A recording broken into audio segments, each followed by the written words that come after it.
It's been a long week full of some incredible golf, but every single one of us were waiting for this moment, the final round of the Wfmy Championship. Henrik Stenson wasn't even supposed to be in the field this week, but he needed 15 starts to keep his card for next season.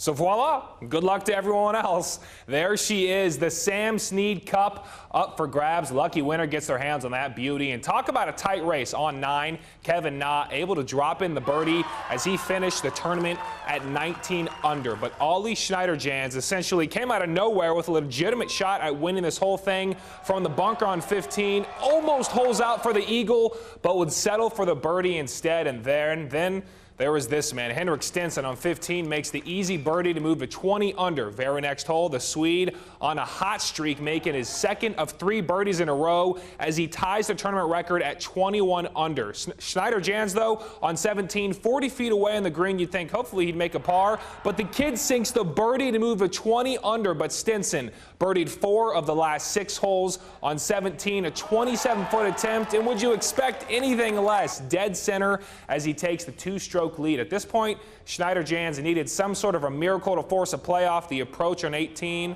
and his prayers are nearly answered as he just misses the eagle, but the Swede just needed a par for the win, and it falls. And with that, Henrik Stenson carded a 6 under 64, is $1 million richer and your 2017 Wfmy champion, all while posting a new tournament record at 22 under, topping Schneider-Jans by just 1 single stroke. It's always a confidence boost to win, and take a few tips from that man.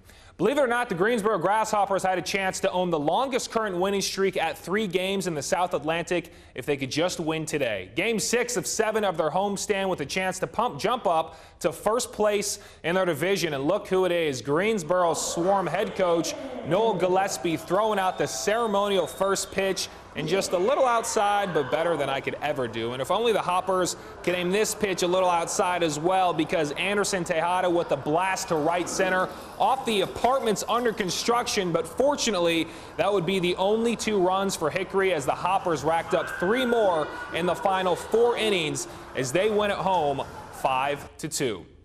Panther fans, what do you think of your team so far? Yay? Nay? Unsure? Well, coming up in a few minutes, we take a look back at the team's second preseason matchup and what Coach Rivera really thinks of his team after their first loss of 2017. Stay with us.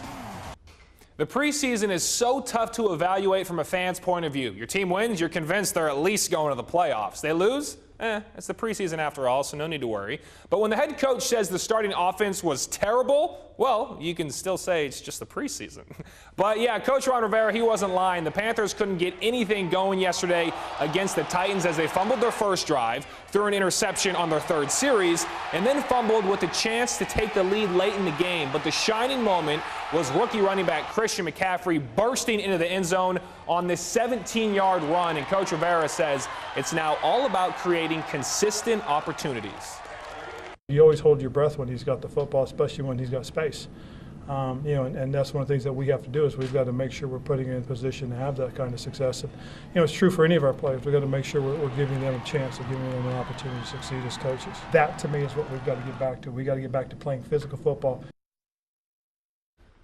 Jumping over to the Diamond, we have a once-in-a-lifetime Hoppers game Monday afternoon. The Hoppers will host Hickory at 1:13 p.m., just an hour and a half before the Eclipse makes its way to the Triad. I'll be live at First National Field, Bank Field, I should say, to capture the history right during the middle of the game. So be sure to tune in tomorrow starting at 2 p.m. for our Eclipse special. And you know Eclipse glasses work when you can look at studio lights and you see absolutely nothing. Never see anything. So these are authentic for sure. Yes, they have the ISO ... on there. There you go. So tomorrow we're going to be okay. Yeah, a few partly clouds. cloudy skies. That's it. We're looking good. All right. Thanks for joining us. Enjoy the eclipse tomorrow. Be safe. Good night.